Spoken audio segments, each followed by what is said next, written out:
Your lakefront property now falls under HOA control. You have 30 days to vacate, or we'll remove you by force. That's what the HOA Queen Bee, Karen, smugly informed me after I barred her son and his buddies from throwing wild parties at my lake cabin. She stood on my porch with a rehearsed smile and a stack of legal paperwork, acting like she held all the cards. Meanwhile, her darling son had just trashed the memorial garden I'd kept in honor of my brother for 2 decades. When I told them to leave my property, she instantly dialed the cops, claiming I was unlawfully blocking access to community land. She thought she was untouchable, a self-appointed tyrant with all the power. But she had no idea karma was just around the corner, and it was coming fast. I arrived at my late brother David's lakeside cabin that Saturday morning, hoping for a little peace after a brutal work week. Instead, I was greeted by destruction. The lavender garden David had spent 20 years caring for was completely ruined. The flowers were crushed into the dirt,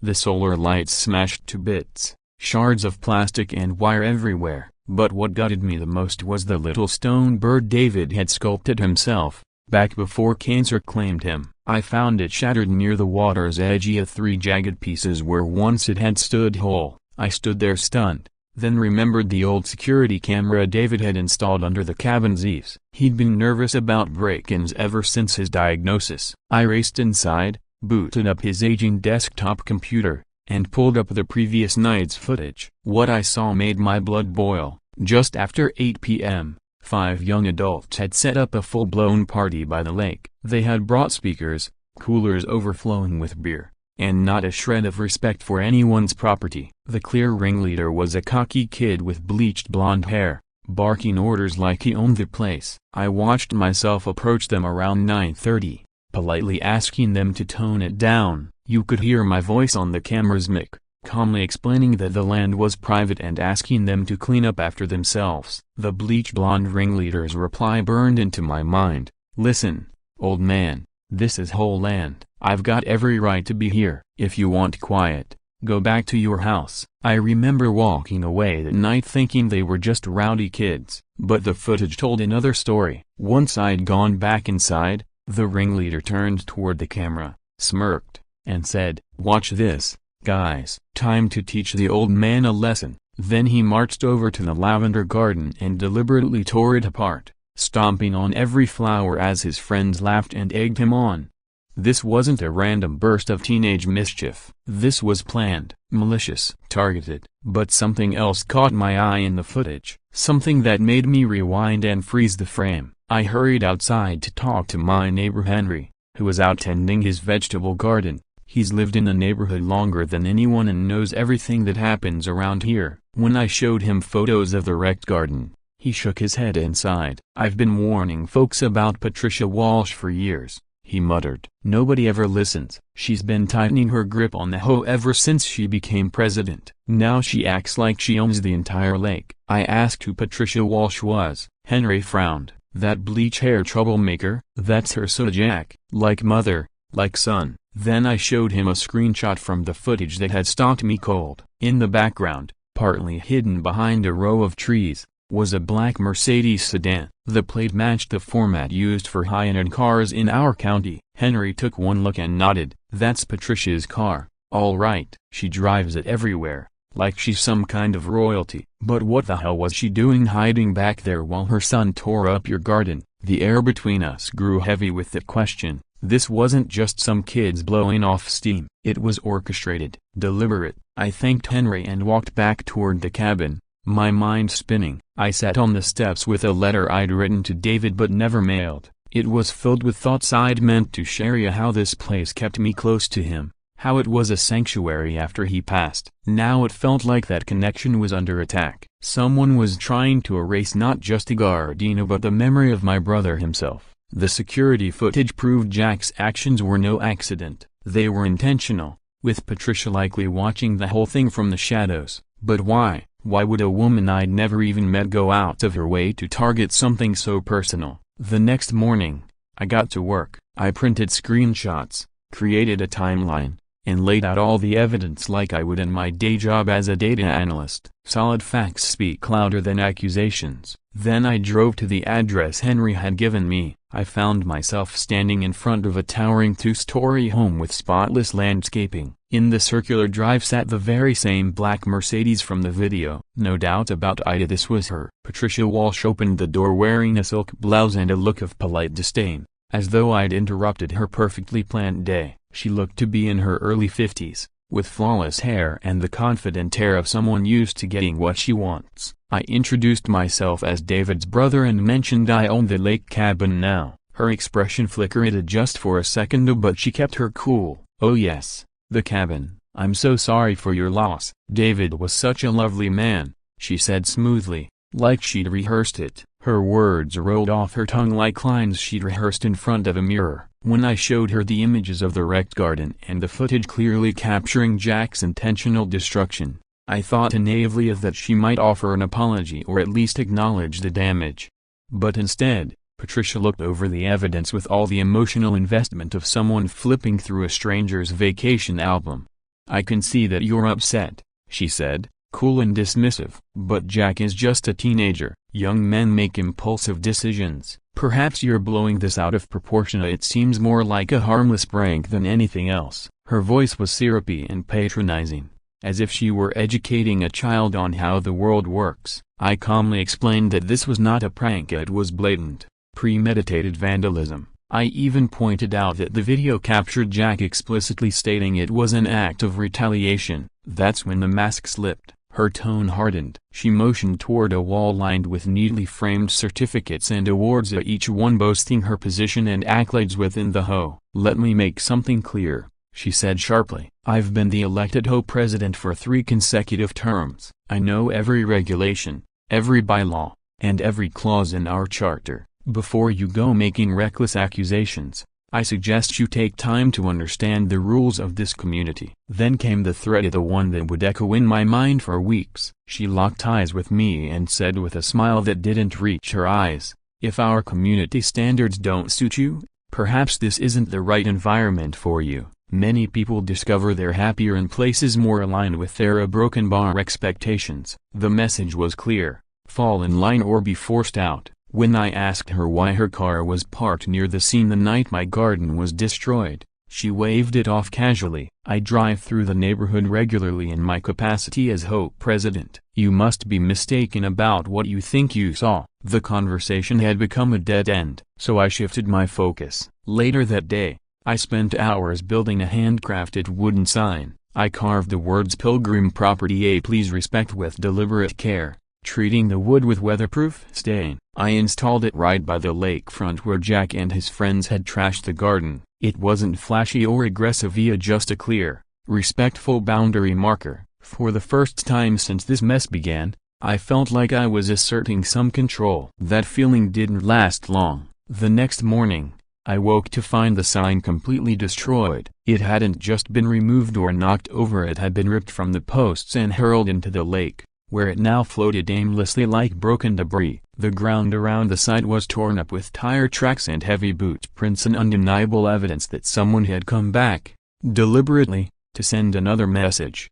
I waded into the chilly water and gathered the splintered remains of the sign piece by piece, each fragment fueling a growing fire in my chest.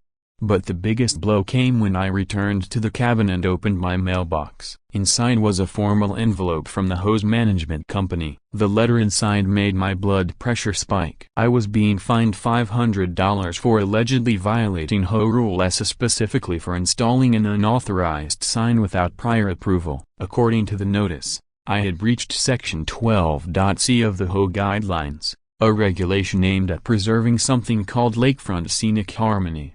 I read it over and over again, hoping I had misunderstood, but no, it was real. I was being penalized for marking my own property, and the fine was absurdly steep for such a minor supposed infraction. Henry noticed me standing by the mailbox, the letter trembling in my hand. He walked over and sighed as soon as he saw the envelope. "She hit you with Section 12.c, didn't she?" he asked knowingly.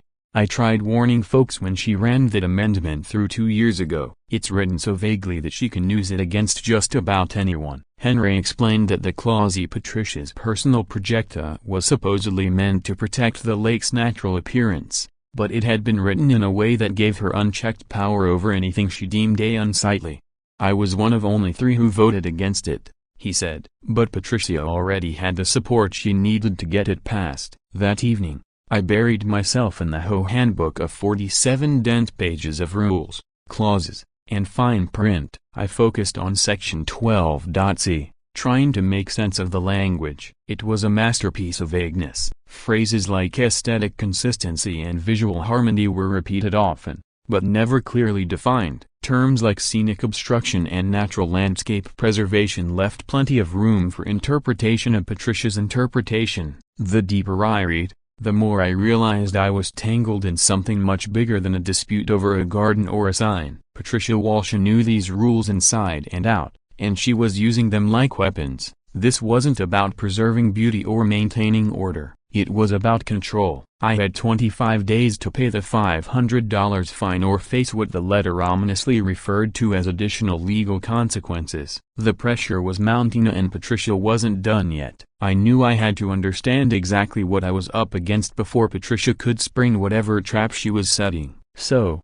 I turned to the one resource she couldn't manipulate: a history. I headed into the cabin's storage room, where David had left behind several dusty boxes of old documents. As I started sifting through decades of paperwork, the sound of another lakefront party drifted through the open window, with this one louder, more brazen than before. I looked out to see Jack and his crew assembling an even bigger sound system. They'd brought folding chairs, a portable fire pit, and enough alcohol to stock a weekend festival. But it was the banner that made my stomach drop. Strung between 2 trees, it read, "Still here, deal with it." This wasn't just another night of teenage recklessness. It was a message, a taunt. They knew I couldn't stop the AMA, and they were enjoying every second of rubbing that in my face. Just before midnight, as I sat buried in paperwork, the situation escalated again. A beer bottle crashed through the cabin's front window, sending shards of glass flying across the living room. Cheers and laughter erupted from the lake. Attached to the bottle was a note scrawled in thick black marker: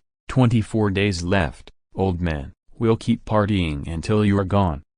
Jack. I stood motionless, holding that note in my hand, surrounded by broken glass and disbelief. This had gone far beyond nuisance or vandalism. It was harassment, coordinated, deliberate, and intended to drive me off the land. But instead of calling the police or storming down to confront Jack, I redirected my anger into something else: truth. I spent the rest of the night combing meticulously through every folder, every envelope, every scrap of documentation that David had saved. Most of it was mundane: insurance papers, tax returns, repair receipts. But then I found a folder labeled Original Property Purchase. Inside was a surveyor's map dated 1987. I froze. The map outlined the original property lines from when David's grandfather had first bought the land from the state. And according to this document, the lakefront where Jack had been hosting his nightly circus, the same area everyone believed was HOA common space, was actually private land, our land. But it didn't stop there. The survey showed that our property didn't just touch the shoreline, it included the entire lake and extended 200 feet inland around its perimeter. This wasn't some overlooked parcel or disputed strip. This was a massive, highly valuable section of land, a prime real estate that, today, would be worth millions. Somehow, the entire community had either forgotten or been misled about who truly owned it. I laid the 1987 survey on the kitchen table beside the current home map. The differences were staggering. The home map labeled the lake and shoreline as community recreation space, completely erasing the private ownership documented in the original survey. That's when it clicked. Jack hadn't just been throwing parties near my property. He'd been trespassing repeatedly, flagrantly on land that legally belonged to my family. And Patricia, as HOA president, had not only condoned a broken bar, she had facilitated it. The implications hit like a freight train. Patricia would have had access to all the official property records. She would have known the truth, which meant her refusal to act, her defensiveness, even the threats, and none of it was ignorance. It was self-preservation. She had been covering her tracks. Shielding her son was just one piece of it. What she was really doing was protecting herself from potential legal exposure, years of negligence, or maybe even outright fraud. Suddenly, every word she'd said to me had a new weight. Her smug confidence, her reliance on obscure HOA clauses, her not-so-subtle warning to consider if this community is right for you. It wasn't just arrogance. It was strategy. She thought I wouldn't dig deeper. She thought I wouldn't find the truth. But she underestimated one thing: my commitment to protecting David's legacy. That map was dated, signed by a licensed surveyor, and officially filed with the county. It was airtight. There was no ambiguity here, only a truth that had been quietly buried. As I sat at David's old desk, looking out over the lake, a mix of emotions swelled in my chest. Anger, yes, but also something deeper: connection. For the first time since his passing, I felt closer to David than ever. This land wasn't just a retreat or a summer getaway. It was our inheritance, a legacy passed down from our grandfather, a piece of family history that Jack had defiled and Patricia had tried to erase. The lavender garden Jack destroyed wasn't just landscaping, it was part of a living legacy. And now, I was going to protect it with everything I had. I began by photographing every page of the 1987 survey, making sure to capture the surveyor's signature, the official seal, and the county filing stamp. Once I had digital copies, I drafted an email to Patricia Walsh, every member of the HOA board. The subject line was blunt and unmistakable: urgent, correction of property boundaries, immediate cessation of trespassing required. In the body, I explained that I had discovered the original legal boundaries of my property and that all HOA activities on the lakefront must stop immediately. I attached high-resolution images of the survey and requested an emergency board meeting to discuss the implications. But just before I hit send, I stopped myself. Patricia was a seasoned manipulator, someone who knew how to twist perception and wield authority like a weapon. A straightforward presentation of the facts might not be enough. In fact, it might give her time to prepare a counter-strike. I needed to be more strategic. So I deleted the formal message. Instead, I sent something brief and deliberately vague: Patricia, I found something interesting in my brother's old papers. I think we need to talk. No attachments, no accusations, just enough to let her know I was onto something and to make her wonder how much I knew. She never replied. But 2 hours later, the sound of sirens echoed down the lake road. I was on the porch, coffee in hand, feeling cautiously optimistic that I finally had some leverage when I saw the patrol car coming. Unbeknownst to me, Patricia had called 911. She told the dispatcher that a hostile neighbor had been making threats and was illegally attempting to block community members from using public recreational areas. Officer Rodriguez arrived a few minutes later. He was a composed, middle-aged man with a calm, practiced demeanor as someone who'd clearly handled HOA dramas before. I invited him to sit on the porch and immediately brought out the survey map. As I explained the situation, he examined the document closely, nodding at key points. "This appears to be a legitimate survey," he said, tracing the lines with his finger. "If this is accurate, you may be correct about the boundaries." Just as he was beginning to understand the scope of what I was showing him, Patricia Walsh made her grand entrance. She didn't walk up like a concerned neighbor. She arrived, as if she were staging a press conference. She carried a sleek leather briefcase and was trailed by her son Jack, who wore a smug grin that made my blood boil. Patricia looked confident, polished, rehearsed. She had clearly been preparing for this moment. "Officer Rodriguez," she said with performative warmth, "thank you so much for coming. I'm terribly sorry you had to be involved. But unfortunately, we're dealing with a complex legal issue involving a new resident who doesn't seem to understand how our community operates." She emphasized new resident as if it were an insult, as if my recent arrival was some kind of disqualifier for having rights. She opened her briefcase and pulled out a thick HOA binder, filled with color-coded tabs and bookmarked pages. It was clear she'd spent time assembling her argument and rehearsing how to deliver it. "Officer," she said, flipping to a marked section, "I'd like to direct your attention to Section 12.c of our HOA Covenants, which deals with lakefront scenic harmony." She recited it like a lawyer giving an opening statement. "In cases where disputes arise regarding lakefront properties, The HOA reserves the right to purchase said properties at fair market value to preserve the common good of the community. Fair market value shall be determined by an independent appraisal commissioned by the board. I stared at her, stunned. She wasn't just trying to stop me from enforcing my property rights. She was attempting to forcibly buy the land out from under me. She reached into her briefcase again and pulled out a manila envelope, handing it to Officer Rodriguez with a victorious smile. "We've already conducted the independent appraisal," she said. "As is our right, the fair market value of the disputed area has been assessed at $75,000. The HOA is prepared to complete the purchase within 30 days to resolve the matter and ensure continued access for the community." Officer Rodriguez took the envelope, thumbing through the papers. Then he glanced back at my survey map, clearly trying to make sense of the legal tangle he just walked into. I watched him, and I could see the calculation happening behind his eyes, the weight of competing claims, conflicting documents, and two people presenting completely different versions of reality.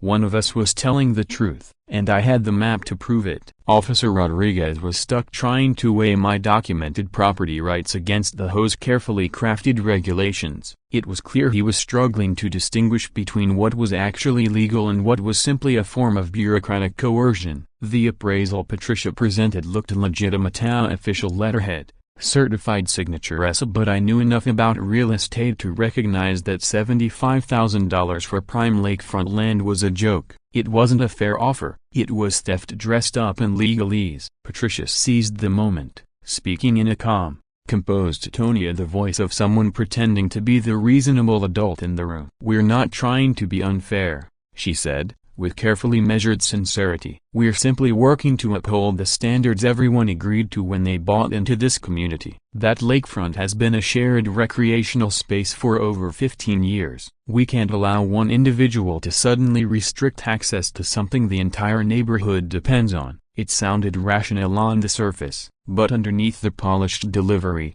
I could see the trap. This wasn't about shared space or neighborly fairness. This was about control at hers. And as she spoke, it dawned on me, this had been planned. Patricia hadn't just discovered the boundary issue recently. The appraisal was already complete. The clause she cited from Section 12.c wasn't coincidental. She had known about the original survey long before I stumbled across it, and she'd been quietly preparing for the day someone like me tried to reclaim the land. She had always intended to use the HOA as a weapon. Now she was pulling the trigger. Suddenly, her earlier dismissiveness about Jack's vandalism made sense. She hadn't cared what damage he did because in her mind, I wouldn't be here long enough for it to matter. Section 12.c had been tailor-made to give her legal grounds to eliminate anyone who challenged her authority. Officer Rodriguez, caught in the middle of a complex and highly charged dispute, was visibly uncomfortable. He looked back and forth between the documents of the decades-old survey proving my ownership, and the HOA binder loaded with rules and conveniently timed appraisals.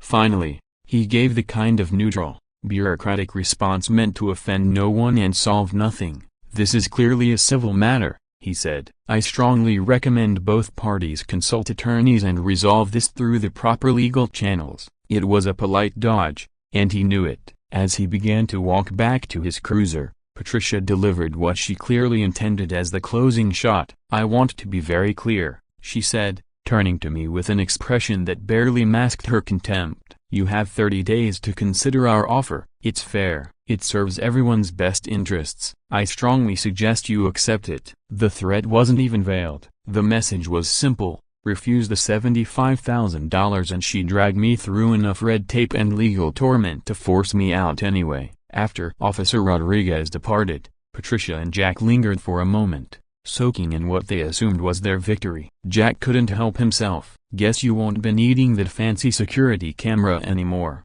old man," he sneered. "Won't be your property much longer anyway." Patricia gently rested a hand on his arm, a part restraint, part approval. I saw the satisfaction in her eyes. She'd turned what should have been my breakthrough into a calculated squeeze play, boxing me into a corner with a fake smile and a fraudulent offer. As they walked away, I stood there on the porch of my brother's cabana feeling more alone than I had since his funeral. But as their figures disappeared down the path, I realized something critical. Patricia had overplayed her hand. In her arrogance, She'd revealed just how long she'd been preparing for this, and that gave me something I hadn't had before: real proof of intent, and a clear direction forward. The only question now was whether I had the strength and the resources to fight someone who had been mastering this game long before I even knew I was playing. Type fight if you want Marcus to stand his ground, or give up if you think he should take the money. I didn't wait for a sign. I spent the next 2 days calling every property lawyer I could find within the state. The conversations were all depressingly similar. Each attorney told me the same thing. Challenging Patricia's forced purchase clause could cost me between $15,000 and $25,000 in legal fees, and even then, there was no guarantee I'd win. As a data analyst at a mid-sized company, I had a decent salary but not enough disposable income to bankroll a court battle this big. The irony was cruel. I was being pressured to sell valuable property for a fraction of its worth precisely because I couldn't afford to defend it.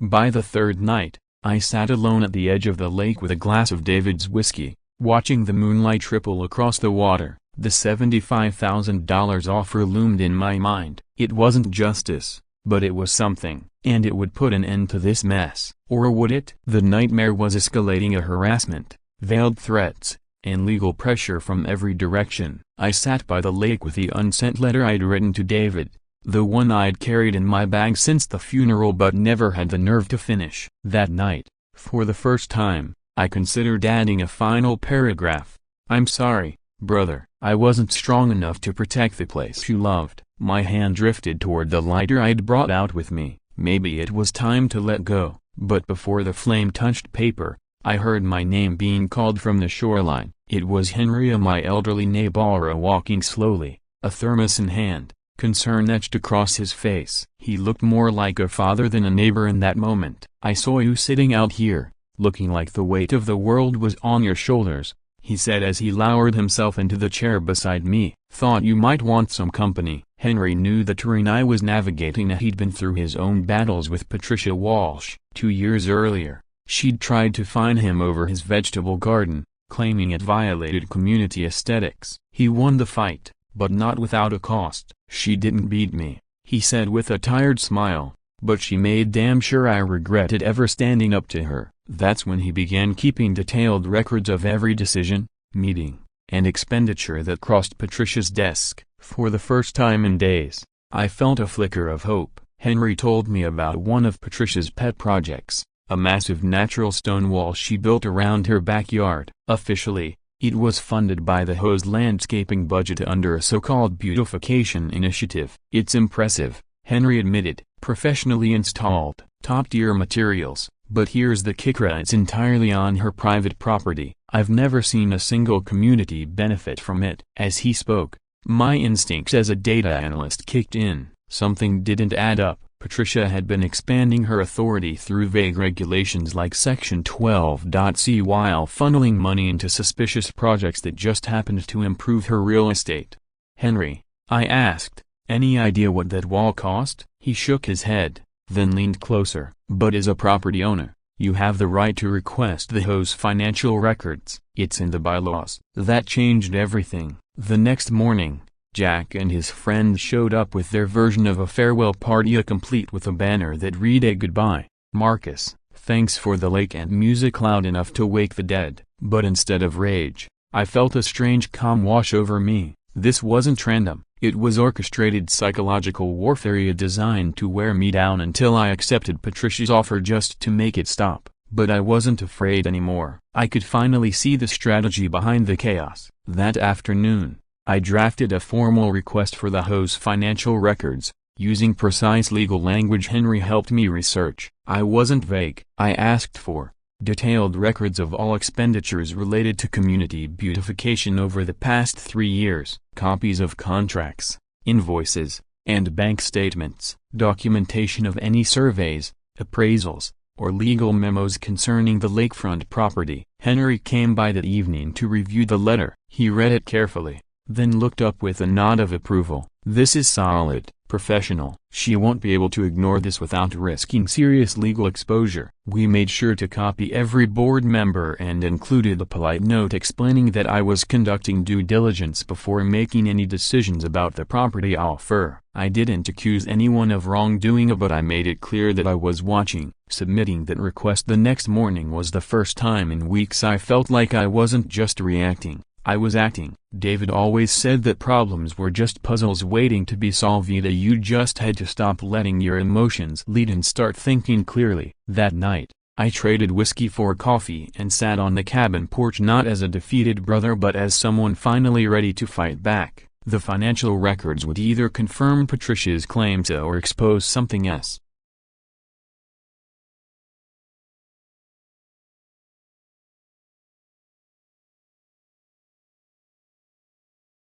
We spent the next 3 hours combing through his documentation. A picture emerged, ugly, infuriating, and unmistakably clear. Patricia had been systematically siphoning HOA funds for years, disguising personal home improvements as community projects. The wall was just the beginning. Henry had found payments labeled as drainage improvements, aesthetic maintenance, and landscape consultation, supposedly for the benefit of the neighborhood, but every dollar had gone toward enhancing Patricia's private property.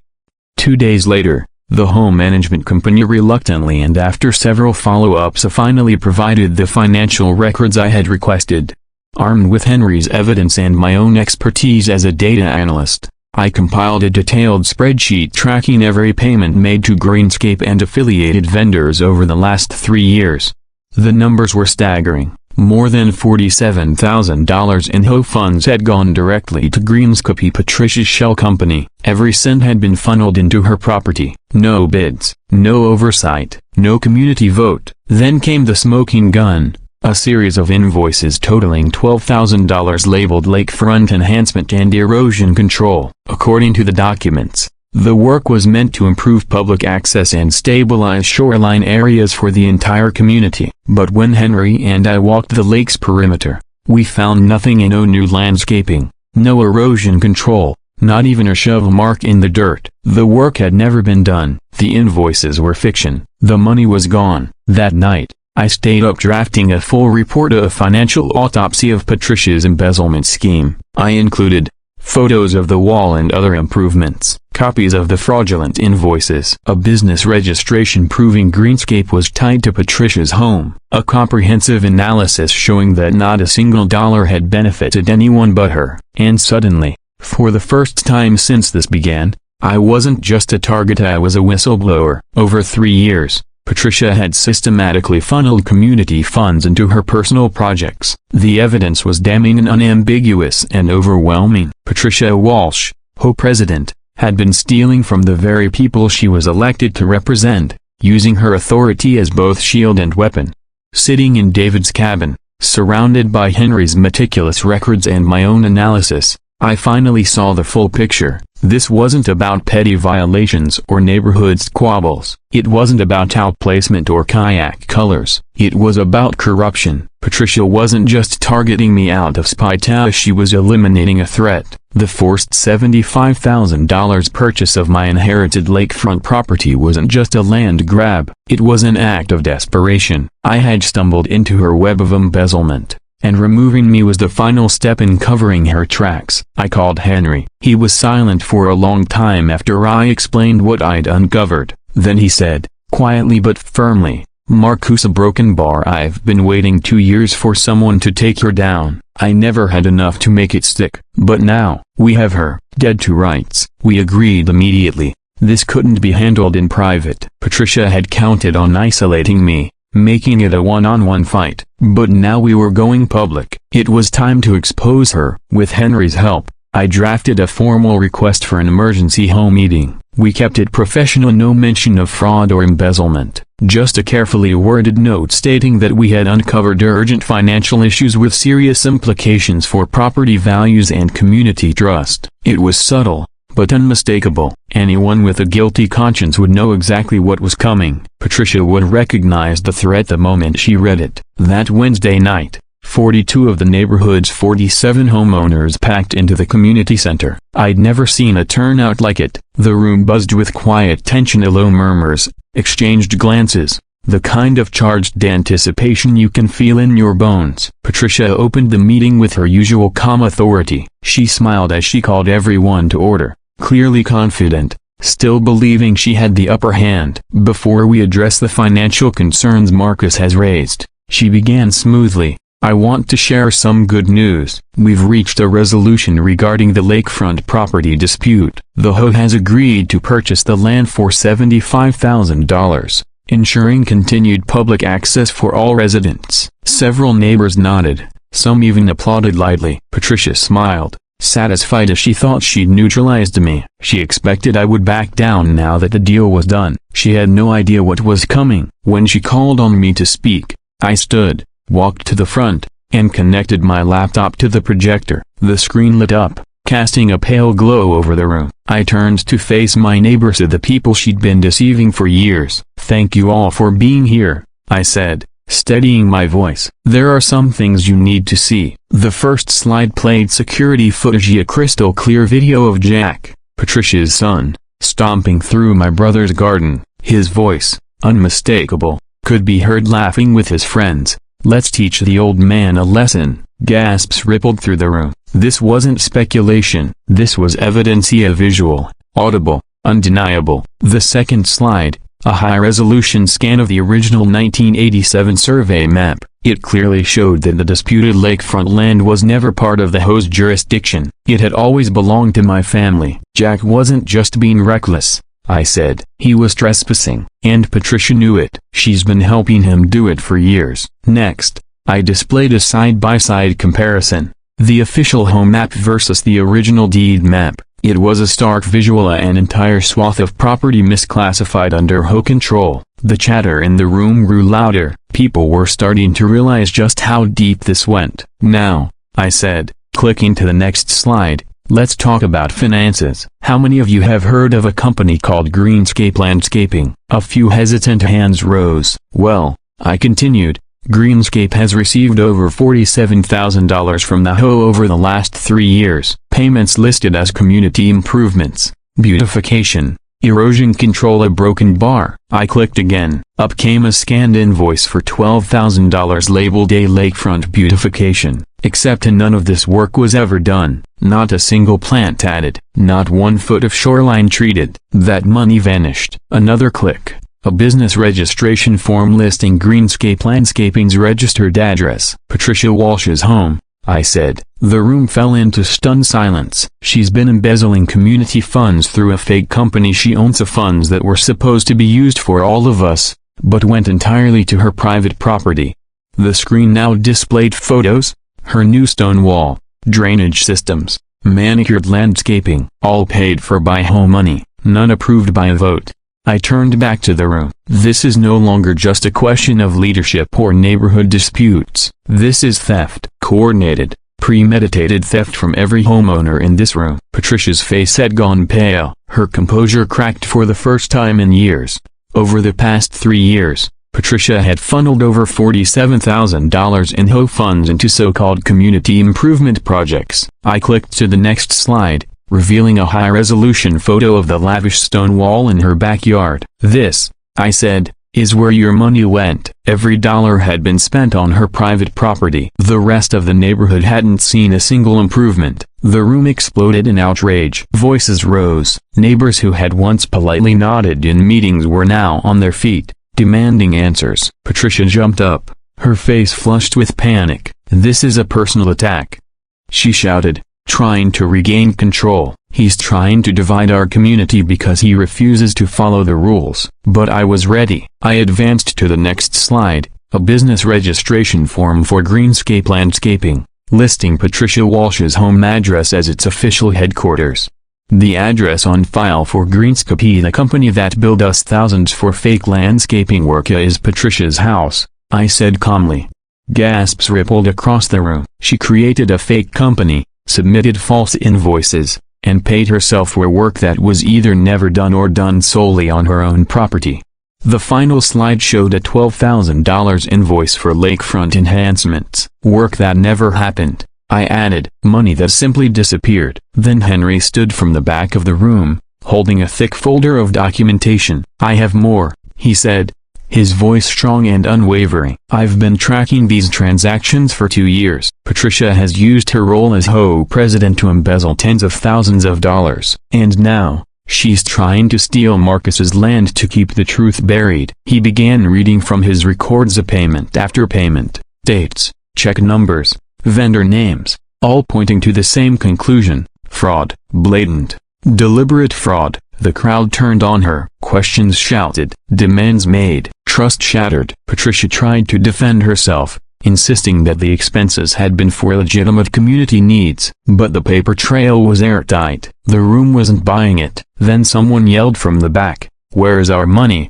Patricia?" That was it. Her composure finally cracked. "Fine," she screamed, her voice shrill with fury. "Maybe I did use some community funds for my projects, but I've worked for this hoe for years without proper pay. I deserved it." The silence that followed was deafening. That confident one sentence sealed her fate. Right then, Officer Rodriguez stepped forward from the back of the room. Henry had quietly invited him to attend for security reasons. Now, he stood as a witness to a public admission of guilt. Within 2 weeks, Patricia was formally charged with embezzlement and fraud. Jack, her son, was sentenced to 200 hours of community service and ordered to pay for the damage to David's garden in full. The HOA held a special vote and removed Patricia from office. Henry was elected interim president with unanimous support. His first act? Implementing strict financial oversight and mandatory audits. As for me, I kept the lakefront property. I opened a small section as David's memorial garden,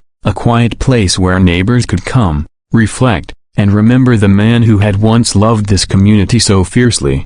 6 months later, a letter arrived. It was from a law firm representing Patricia, now serving time in county jail. She planned to appeal her conviction and was exploring civil litigation against me for defamation and emotional distress. Even behind bars, she was still trying to manipulate the system. I showed the letter to Henry. He read it silently, then shook his head with a bitter laugh. Some people never learn. Never underestimate the quiet ones. They might just be the ones who uncover your secrets. If watching Patricia get exactly what she deserved made your day, hit that like button. Your support helps us keep uncovering the truth and sharing stories of justice served. Thanks for watching Anna Drama Nest, where karma runs the show and control freaks get called out. Like, comment, and subscribe for more tales where the quiet ones turn out to be the loudest voices for truth.